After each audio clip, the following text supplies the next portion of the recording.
Okay, so the lighting on this video is not going to be great, just because of some changes to my desk layout and stuff, but basically since I'm going to be spending a whole lot more time on my computer and gaming and stuff like that, I figured I'd pick up a microphone. So I got a HyperX Quadcast. I was looking at Rode NT1 that someone had locally, but that was only if I got it like on a deal, and they didn't reply, so no money for them.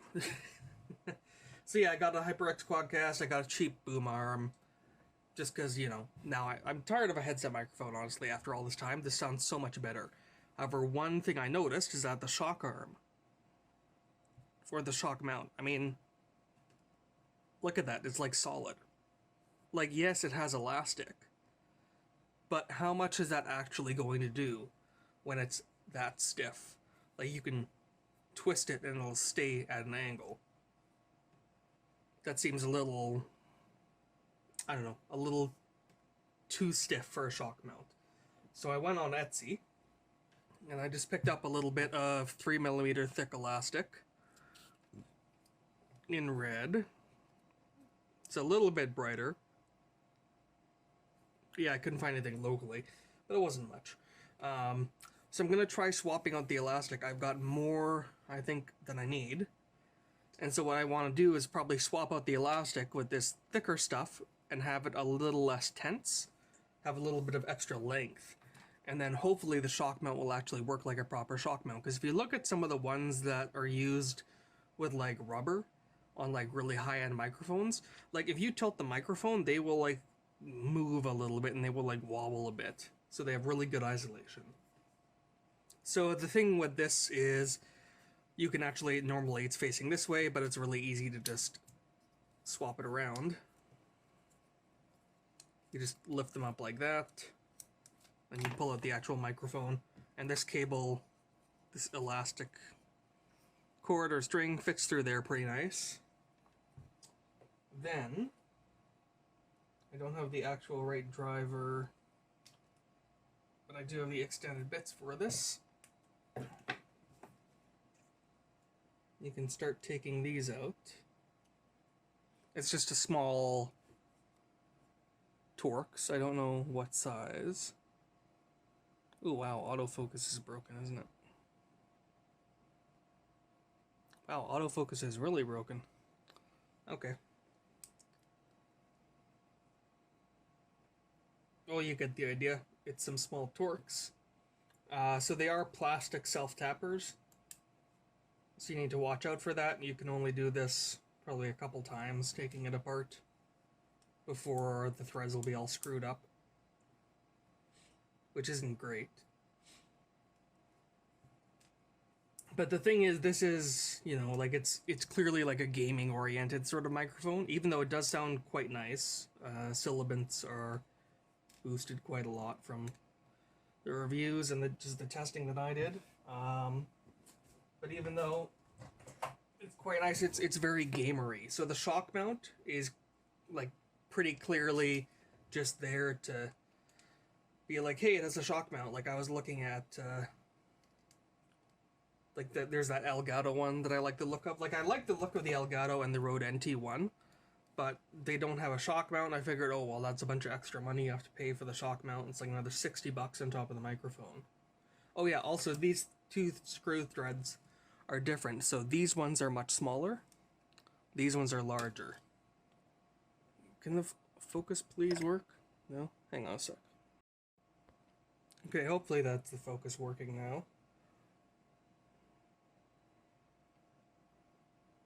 now. Still having trouble. So you can see it's different threads. So the more coarse one is for these rear two.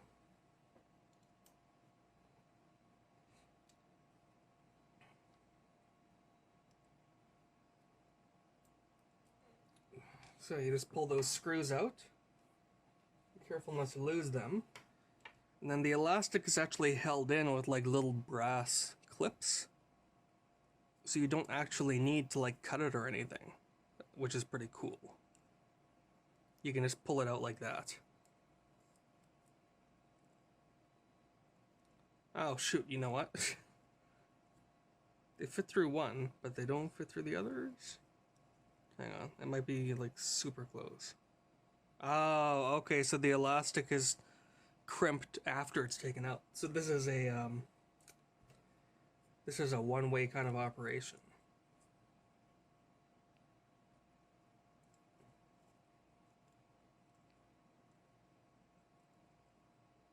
So I guess, yeah, so I guess this hole is slightly larger than these ones. So I want to be sure. Yeah, 3mm fits through there. Through that one.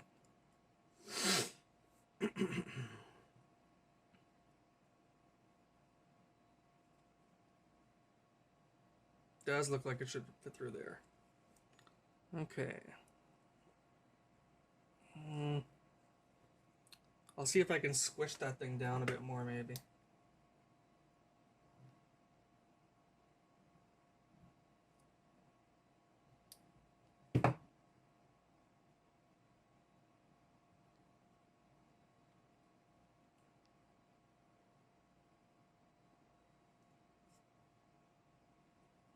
Okay, I'm gonna try to uncrimp it with the pliers.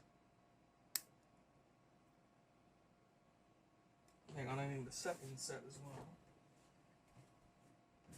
1 minute.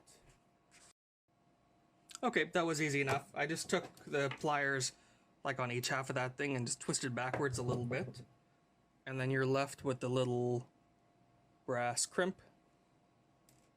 And then this will just pull out super easily.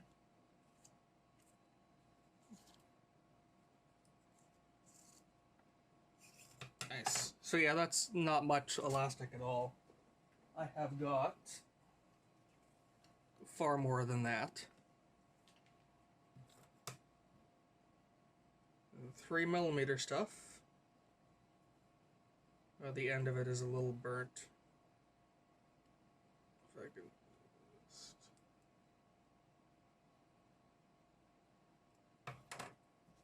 Hang on, I'll cut that end off.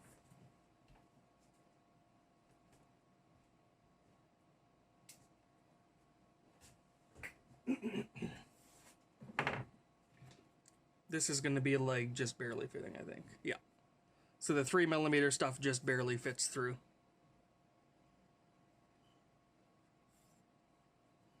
So then the way this goes in is basically comes out that one, goes on that one.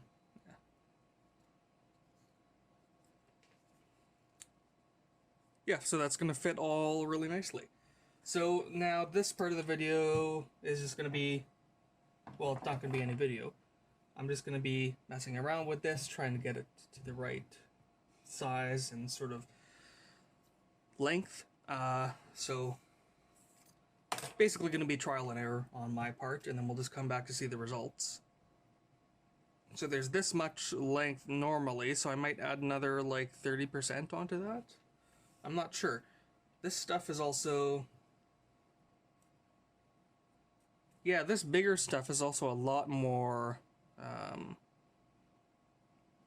stretchy than this other one. That one's a lot stiffer. So this alone might actually be an improvement just because it's a much looser elastic. I don't know if that's just because of the quality of elastic or if it's because of the extra size. But yeah, I will do some experimenting and get back to you.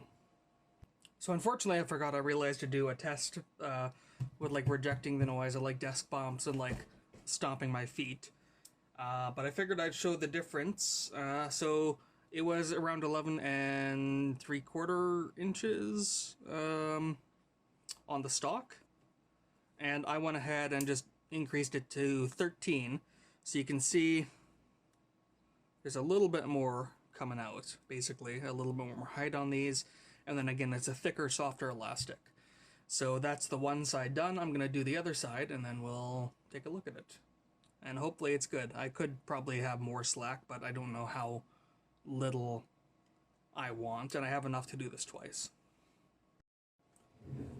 Okay, so here we have the new elastic on the shock mount, and I think it's a good, promising start. So I don't know if you'll be able to tell on the camera. Oh, actually, yeah, oh, well, okay, that's because that one came undone. I don't think I can make it much looser than this, because then it's going to potentially have issues coming out. But if I shake it, look how much more movement is in there related to the base compared to how it was before it was totally stiff. And you can see I can move that around far more easily. Now again, yeah, that's coming out a bit. So I don't know if adding more length would really help or not. And so one thing I noticed is that these are a little less prone to actually being in there properly.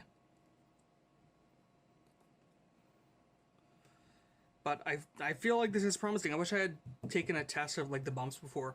But you can see like there's so much more movement if you just shake the shock mount really stiffly. So I'm hoping that this will make a nice improvement in it. If anything, the brighter red at least looks kind of nice. Let's go ahead and get that back on. Yeah, it's obviously coming off of the shock mount a lot easier. Just because there is that extra slack, and this stuff does bend more.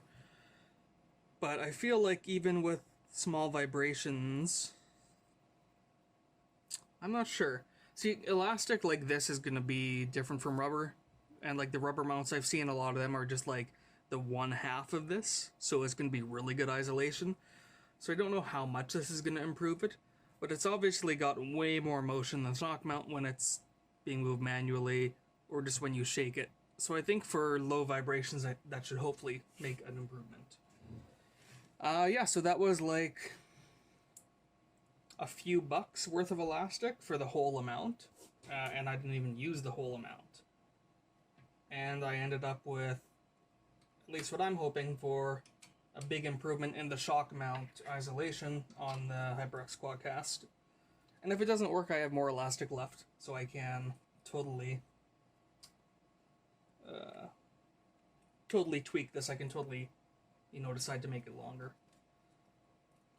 So yeah, that's now got much better, hopefully, isolation. It's probably still going to pick a lot of that up, but I guess we'll see. Well, I mean, I'll test it, but I don't know. I might put a little thing in the description if it does make a noticeable difference, but without A/B testing, it's going to be really hard to tell. But yeah, that's got actual motion now. It actually wobbles a bit in the shock mount.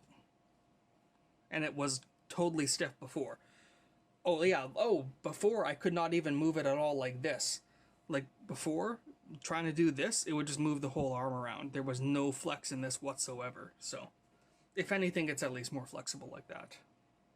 Alright, hopefully that was helpful to someone. So 3mm thick or 3/32 paracord does work well. Also, this arm is like a shitty, cheap, terrible one, so that's not going to be ideal anyways for testing.